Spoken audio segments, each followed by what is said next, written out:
Avez-vous déjà entendu parler des anges déchus? Selon la Bible, les anges sont des êtres puissants créés par Dieu, mais beaucoup se sont rebellés et ont été expulsés du ciel. Certains d'entre eux sont venus vivre sur terre, ont pris une forme humaine et ont même eu des relations avec des femmes. Mais au fait, que leur est-il arrivé? Où sont situés ces anges de nos jours? Regardez cette vidéo jusqu'à la fin. Je vais tout vous révéler à leur sujet.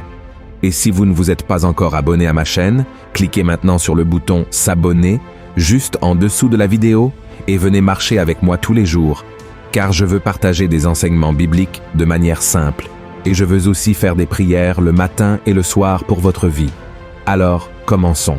Pour comprendre la localisation des anges déchus, nous devons d'abord découvrir quelques informations à leur sujet, et la première que nous avons à ce sujet se trouve dans le livre de la Genèse, chapitre 6, versets 1 à 4. Voici ce qui est écrit. Lorsque les hommes eurent commencé à se multiplier sur la face de la terre, et que des filles leur furent nées, les fils de Dieu virent que les filles des hommes étaient belles, et ils en prirent pour femmes parmi toutes celles qu'ils choisirent.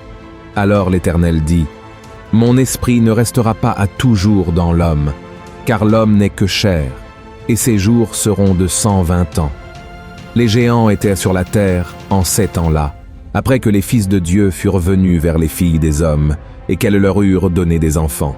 Ce sont ces héros qui furent fameux dans l'Antiquité. La Bible nous parle de l'existence des Néphilim sur terre. Ils étaient un groupe de personnes considérées comme des géants, car ils étaient beaucoup plus grands qu'un homme ordinaire. Mais en fin de compte, comment ont-ils émergé? De nombreux chercheurs pensent que ces fils de Dieu qui se sont unis aux femmes étaient en réalité des anges qui se sont rebellés contre le Seigneur et ont été chassés du ciel, car dans le livre de Job, les anges sont appelés fils de Dieu. Ces anges déchus se sont matérialisés dans des corps humains et ont eu des relations avec les femmes de leur choix. Mais ce type d'union déplaisait à Dieu, car cela désobéissait à son commandement selon lequel la femme devait se marier avec un homme. De cette union interdite sont nés des êtres géants, très vaillants et cruels, qui ont rempli la terre de méchanceté. Cela nous montre que même les anges pouvaient commettre des péchés et recevoir une punition pour leurs erreurs. Regardez ce qui est écrit dans Jude, chapitre 1, verset 6. Qu'il a réservé pour le jugement du grand jour, enchaînés éternellement par les ténèbres, les anges qui n'ont pas gardé leur dignité, mais qui ont abandonné leur propre demeure. Cela nous montre que ces anges déchus qui se sont unis aux femmes sont actuellement prisonniers et enchaînés, et Dieu les maintient ainsi jusqu'au jour du jugement final, en raison de leur rébellion et de leur destruction sur la terre. L'apôtre Pierre a également dit que ces anges déchus sont retenus dans les ténèbres. Regardez ce qui est écrit dans 2 Pierre, chapitre 2. Car si Dieu n'a pas épargné les anges qui ont péché, mais s'il les a précipités dans les abîmes de ténèbres et les réserve pour le jugement, maintenant, pouvez-vous imaginer quelqu'un renonçant à une vie de lumière pour vivre dans une obscurité totale? Cela ne semble pas être un choix difficile à faire, n'est-ce pas? Car il est bien meilleur de vivre une vie de lumière. Cependant, de nombreuses personnes préfèrent parfois vivre une vie de péché et de désobéissance envers Dieu, oubliant qu'elles renoncent à une vie éternelle pour entrer dans l'abîme des ténèbres. Cela se produit parce que beaucoup ne prennent pas au sérieux la miséricorde du Seigneur. Dieu nous épargne chaque jour d'être jetés en prison. Il nous montre le chemin pour revenir à lui, mais malheureusement, beaucoup préfèrent se rebeller contre lui et contre sa parole, et comme nous le savons déjà, cela ne finira pas bien.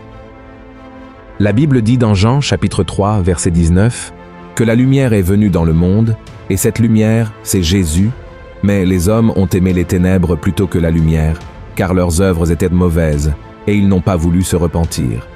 Alors, frères et sœurs, que cela nous serve d'avertissement à tous, amen, et en plus de ces anges maléfiques qui sont actuellement emprisonnés, il y a aussi les autres anges qui se sont rebellés contre Dieu aux côtés de Lucifer, et ils ont été chassés du ciel. Voyez ce que dit la Bible.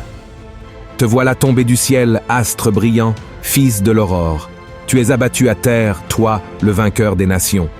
Tu disais en ton cœur, je monterai au ciel, j'élèverai mon trône au-dessus des étoiles de Dieu, je m'assiérai sur la montagne de l'assemblée, à l'extrémité du septentrion. Je monterai sur le sommet des nues, je serai semblable au Très-Haut. Lucifer était un ange de lumière, mais il a péché en laissant l'orgueil dominer son cœur et en désirant être plus grand que Dieu. Ainsi, il est devenu Satan, ce qui signifie adversaire. Dans le livre d'Ézéchiel, chapitre 28, la Bible affirme qu'on a trouvé la méchanceté et la violence dans son cœur, nous montrant que même les anges avaient le libre arbitre et la sagesse. Mais ils ont choisi de ne pas écouter Dieu et ont cédé à l'orgueil, se rebellant contre lui. La Bible affirme que Satan a réussi à diriger un tiers des anges célestes, mais ils ont été expulsés et jetés sur la terre, devenant des anges déchus. Maintenant, où sont-ils? Dans le livre d'Éphésiens, nous trouvons la réponse. Lisons ce qui est écrit. Car nous n'avons pas à lutter contre la chair et le sang, mais contre les dominations, contre les autorités, contre les princes de ce monde de ténèbres, contre les esprits méchants dans les lieux célestes.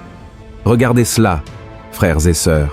Cela nous montre que Satan et les anges déchus sont partout dans le monde entier. La Bible révèle à plusieurs reprises que le diable est ici sur terre, errant d'un endroit à l'autre, comme il est écrit dans 2 Pierre, chapitre 5, verset 8.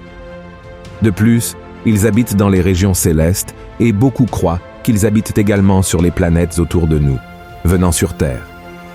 Ceux démons qui habitent dans les régions célestes lancent des flèches enflammées contre nous et dans nos pensées, en plus d'essayer d'empêcher les bénédictions de nous parvenir par le biais des anges.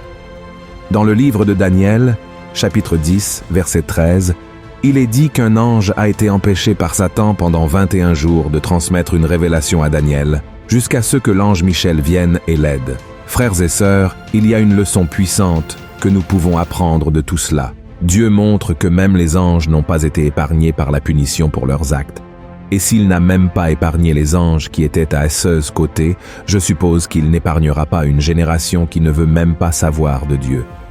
Nous savons que le Seigneur nous a donné le libre arbitre pour choisir comment nous voulons vivre nos vies.